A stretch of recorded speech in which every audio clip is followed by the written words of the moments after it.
Welcome to episode 22 of Norse Myths, Legends, and Folktales. My name is MyLinda Butterworth, and today we discover how Thor and his companions fare against every challenge presented from the King of Utgard, in part 3 of Thor's journey to Utgard. The four travelers left the forest behind. All morning they walked until it was no more than a blur on the horizon. They pressed on over rising ground, and when the sun stood almost directly overhead, crossed a saddleback with 3 strange square-shaped valleys, and climbed down into a plain where stood a massive stronghold. The walls were so high that they had to throw back their heads to see the tops of the buildings beyond. Thor and his companions were happy to be near their journey's end. They hurried along as a well-worn track that led up to the great gates fashioned from wrought iron, but they were locked and no one attended them. They peered through the bars and marveled at the size of the halls inside the stronghold. "The bigger they are, the heavier they fall," said Thor, fingering Mjolnir. But then he remembered Skrimir again and felt uneasy. He rattled the gates, but he was unable either to prise them open or to make himself heard. "Whenever was brawn as good as brain?" said Loki. "I said you need sharp wits." Then he slipped between the bars and stood grinning inside Utgard. Slender Hroskva and long-limbed Thialfie followed him at once, but Thor had a less easy time of it. In the end, however, he worked his way through. 2 of the iron bars gave way for him. The travelers made for the huge hall before them. The door was open, and so they walked in. A large number of giants, male and female, old and young, most of them as vast as Skrimir had described, were lounging on the benches lodged against the walls. They stared at Thor and Loki and Thialfie and began to sneer. They ogled Hroskva and began to leer. One giant sat alone in a chair at the end of the hall, and judging him to be Utgard-Loki himself, Thor and his companions made their way up to him and courteously greeted him. The giant king took not the least notice. That is to say, he did not look at them, but through them. He made no move, and he said nothing. Thor frowned and turned to Loki. Loki yawned. "Greetings," repeated Thor, much more forcefully, even though the king of the giants was not deaf. "We have news," boomed Utgard-Loki, rudely interrupting Thor. "Travels slowly from other worlds. An event or visit overtakes word of it." He smiled a knowing smile. "Or am I mistaken in taking this whippersnapper to be Thor the charioteer?" Thor bridled, but surrounded by giants, he was unable to call the tune. For the first time, Utgard-Loki looked at Thor. "Well, maybe you're stronger than you look," he said. "At what skill would you say you excel, and what can you and your companions do? We never allow anyone to stay with us unless he is master of some craft or pastime." Loki was standing a couple of steps behind the others. Seeing that Thor had no answer on the tip of his tongue, he took up the challenge. "I've a certain gift," he called out, "and I'm ready to prove it. There's no one in this hall who can eat faster than I." The giant king considered Loki. "If you're right, that will certainly be an accomplishment," he said. "We'll put you to the test." Utgard-Loki looked along the benches and pointed at a giant sitting at the far end of the hall. "Logi," he shouted, "come up here and pitch yourself against Loki." Then the giant king's servants carried a trencher into the hall and set it down before the throne. They heaped it with hunks of chopped meat, and it reminded Thor that rather too long had elapsed since they had last eaten. A chair was provided for Loki at one end of the trencher, and for Logi at the other. And at the word from the giant king, they both began to eat.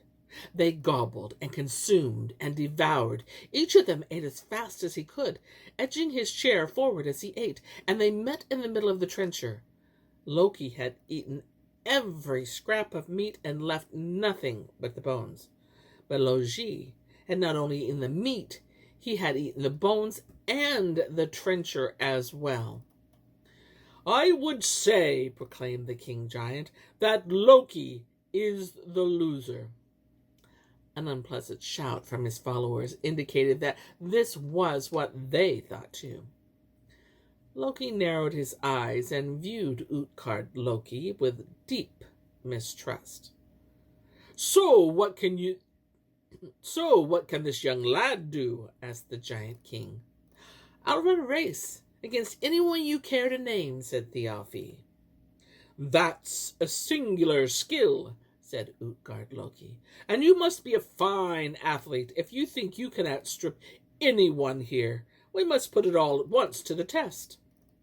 Then the giant king and his followers and the 4 travelers made their way out of the hall to an open place where there was a level of grass that was made of a good running track.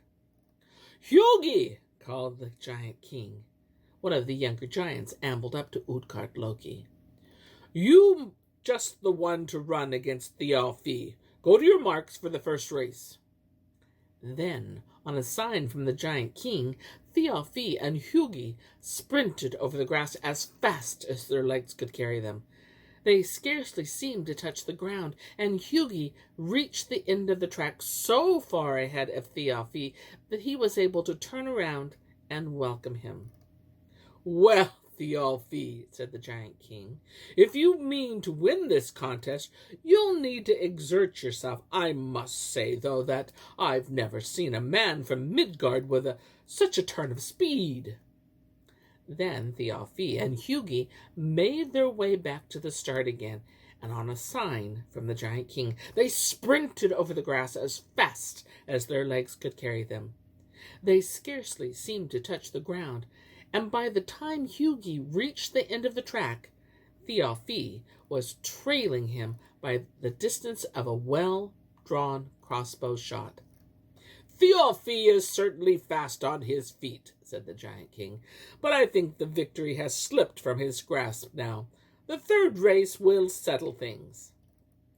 Thialfie and Hugi made their way back to the start once more, and on a sign from the giant king, they sprinted over the grass as fast as their legs could carry them. They scarcely seemed to touch the ground, and this time Hugi ran twice as fast as Thialfie.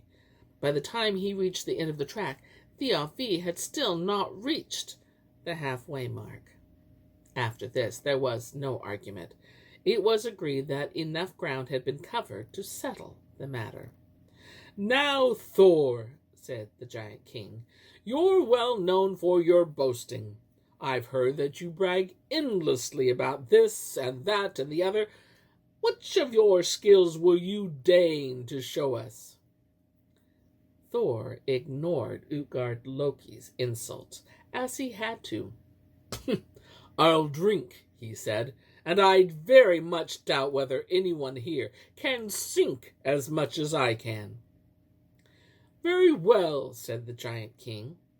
Then the 4 travelers and all the giants made their way back into the cavernous hall, and Utgard-Loki asked his cupbearer to bring the sconce horn used by all his followers. The cupbearer put the brimming horn into Thor's hands. "We think a man who can drain this in one draught is a good drinker," said the giant king. "Some men take 2 draughts to empty, but no one here is so feeble that he cannot finish it off in 3. Thor had a look at the horn. He thought it seemed larger, although it seemed a bit on the long side. He was, moreover, very thirsty, for the giant king had not offered him or his companions so much as a drop since they first reached the hall. He raised the horn to his mouth, closed his eyes, and began to swill the liquid down in enormous gulps. And as he drank, he felt sure that he would drain the whole horn in one draught. But Thor ran out of breath before the horn ran out of liquid. He raised his head, looked into the horn, and was startled to see that the level of drink was little lower than before. "You drank plenty," boomed Utgard-Loki, "but nothing like enough." The thunder god scowled at the sconce horn. "If I'd been told that Thor could only drink that much, I'd never have believed it," said the giant king. "Still, I know you'll empty it with your second draught." Thor said nothing. He simply raised the horn to his mouth again and opened his throat and poured a tide of drink down it until he was gasping for breath. But he was still unable to tilt the horn back and drain it. Thor raised his head and peered into the horn. He thought that although there was now some space between the rim and the drink, and it was possible to carry the horn without spilling liquid, he had rather less headway with his second draught than with his first. Utgard-Loki shook his head and sighed. His breath was like an unsavory warm wind swirling around Thor and Loki and Thialfie and Hroskva. "What's going on, Thor?" he asked. "Haven't you left rather too much for comfort? It seems to me that if you're going to empty this horn, your third attempt will have to be your best." Thor glared at the sconce horn, and his red beard bristled. "I know you're much admired in Asgard, but you won't be admired by any of us here. Not unless you do better in some other contest than you've done in this one." Thor was fretful at his own shortcoming and wrathful at the king's words. He raised the horn to his mouth and opened his throat and drank and drank and drank. He drank as much as he could stomach, and still he could not drain it. At last he raised his head and peered into the horn, and he saw that it was at least somewhat lower than before. Then Thor thrust the horn into the cupbearer's hand and angrily shook his head at the laughing invitations from all around him to drink more and more drink. "It's clear enough," remarked the giant king, "that your prowess is not at all that we suppose. Still, do you want to try your hand at some other kind of contest? Your drinking doesn't really do much justice, does it?" "I can prove myself in countless ways," Thor said gruffly. "But let me say I'd be surprised if anyone in Asgard called such huge drops trifling." And here is where I end my tale for today. But I'll be back with more tales, many more tales. Until then, my friends, enjoy the journey.